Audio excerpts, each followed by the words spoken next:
Bienvenue.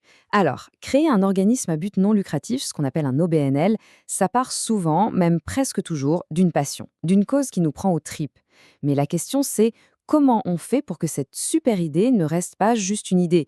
Pour qu'elle se transforme en un projet qui dure, eh bien, il faut un plan, un vrai plan directeur. Et c'est justement ça qu'on va explorer ensemble. Alors posons-nous la vraie question tout de suite. Qu'est-ce qui fait qu'un OBNL réussit, qu'il prospère sur le long terme? On pourrait croire qu'une bonne intention, ça suffit, mais en réalité, c'est bien plus subtil que ça. C'est avant tout une histoire d'équilibre. Pour bien comprendre, imaginez un OBNL comme s'il avait deux facettes. D'un côté, il y a la mission. Ça, c'est le cœur, la passion, le fameux pourquoi on se lance là-dedans. Et de l'autre, il y a la machine. C'est le moteur, la structure, la logistique. Et, petit spoiler, l'un ne peut absolument pas fonctionner sans l'autre. Et voilà, c'est exactement ça. La mission, c'est l'inspiration, les grands objectifs. La machine, eh bien, c'est le comment on y arrive, dans le concret. C'est la gestion de tous les jours, l'organisation, la recherche de financement, bref, toute cette mécanique essentielle qui permet à la mission de devenir une réalité. Bon, mais au fait, c'est quoi un OBNL d'un point de vue officiel? C'est une organisation qui est dédiée à une mission d'intérêt général. Mais le point le plus important, la règle d'or, c'est celle-ci: tous les revenus, tous les profits doivent être réinvestis dans la mission. Il n'est pas question d'enrichir qui que ce soit personnellement. Ok, maintenant que les bases sont claires, passons à l'action. Comment on la construit, cette fameuse machine? Il existe un plan très clair, un parcours en 5 étapes légales pour poser des fondations vraiment solides pour un OBNL. Voici donc la feuille de route. D'abord, on définit les fondateurs et la gouvernance. Ensuite, on passe à la constitution officielle. Puis, on rédige les règlements, un peu comme la constitution interne de l'organisme. Quatrièmement, on tient la toute première assemblée générale. Et enfin, étape cruciale, on s'occupe d'obtenir le statut pour recevoir des dons. Allez, on va décortiquer chaque étape. La toute première étape, c'est l'humain.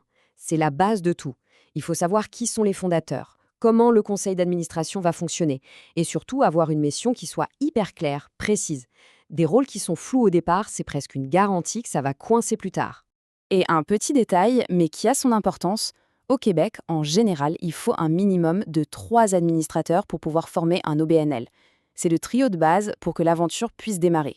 Étape 2, on rend les choses officielles. Là, on passe de l'idée sur papier à une véritable entité juridique. On dépose les documents, on fait valider le nom et on reçoit ce fameux certificat de constitution. À partir de ce moment, ça y est, l'OBNL existe légalement. L'étape 3, c'est le socle juridique. Les règlements, c'est vraiment la constitution de l'OBNL. C'est le document qui va tout encadrer. La mission, bien sûr, mais aussi les droits des membres, les règles de fonctionnement, c'est ce qui va guider toutes les décisions futures, donc c'est super important. Et puis vient un moment vraiment clé, l'Assemblée générale constitutive. C'est la toute première réunion officielle de l'organisme. C'est là qu'on adopte les règlements qu'on vient de rédiger et qu'on élit le tout premier conseil d'administration. On peut dire que c'est le véritable coup d'envoi des opérations. Et enfin, la 5e étape, et celle-là, elle est juste cruciale pour la survie et la croissance de l'organisme, c'est obtenir le statut qui permet de recevoir des dons et surtout d'émettre des reçus fiscaux. Sans ça, honnêtement, trouver du financement, ça devient une mission presque impossible. Mais attention, une fois que ces 5 étapes sont derrière nous, un tout nouveau défi commence. Le piège, c'est que beaucoup de gens construisent la structure légale, un peu comme un bâtiment, mais ils oublient de l'aménager, de le faire vivre de l'intérieur. C'est ce que j'appelle le problème du bâtiment vide. Et cette citation, elle résume parfaitement le problème. On se concentre à fond sur la création légale et on oublie de planifier comment on va fonctionner au jour le jour. C'est une erreur critique, parce que le vrai travail, il ne fait que commencer. Alors, c'est quoi ces pièges à éviter? Le premier, un grand classique, les informations éparpillées partout. Des dizaines de fichiers Excel, un pour les membres, un pour les donateurs, un autre pour les événements. Le résultat est toujours le même. On perd des infos, et c'est une perte d'efficacité totale. Deuxième piège courant, jongler avec une multitude d'outils différents qui ne communiquent pas entre eux. C'est une perte de temps monumentale et une source d'erreurs constante. On passe son temps à copier-coller des infos d'un logiciel à l'autre. Troisième piège, ne pas mettre en place un système simple et clair pour collecter les dons. Qu'est-ce qui se passe? On devient dépendant à 100% des subventions, ce qui rend l'organisme extrêmement fragile au moindre changement. Et enfin, le dernier grand piège, sous-estimer la communication. Si on ne gère pas bien cet aspect, ça devient impossible de mobiliser les gens, de fidéliser ses membres et ses donateurs, qui sont, au final, le vrai carburant de l'OBNL. Bon, on a vu les problèmes. Maintenant, la question, c'est comment on fait pour passer de cette structure vide à une organisation qui est bien vivante, qui respire. Eh bien, la solution, elle se trouve dans la gestion des activités de tous les jours, celles qui animent la mission. Et c'est quoi ces activités qui donnent vie à la structure? C'est des choses simples en fait. C'est collecter des dons efficacement. C'est bien gérer sa base de membres. C'est organiser des événements. C'est suivre sa comptabilité avec rigueur. Et surtout, c'est communiquer encore et toujours avec sa communauté. La clé de voûte, ce qui vient lier toutes ces activités ensemble, c'est d'adopter une approche de gestion professionnelle. Il faut oublier le mode bricolage. Il faut penser à un système centralisé, qui est conçu pour soutenir la croissance de l'organisme, pas juste pour survivre, mais pour grandir.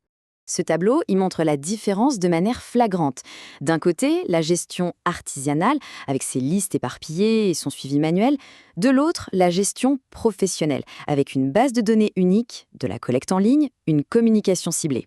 Le gain en temps et en efficacité, il est juste énorme. En fait, si on résume, les OBNL qui réussissent, ils ont tous des points communs. Ils structurent leur organisation dès le départ, ils centralisent leurs informations, ils automatisent tout ce qui peut l'être pour gagner du temps et ils prennent la collecte de fonds au sérieux, de manière professionnelle. Ce sont vraiment les piliers du succès. On termine donc avec la question qui finalement résume tout. La passion pour la mission, c'est le point de départ, c'est une évidence.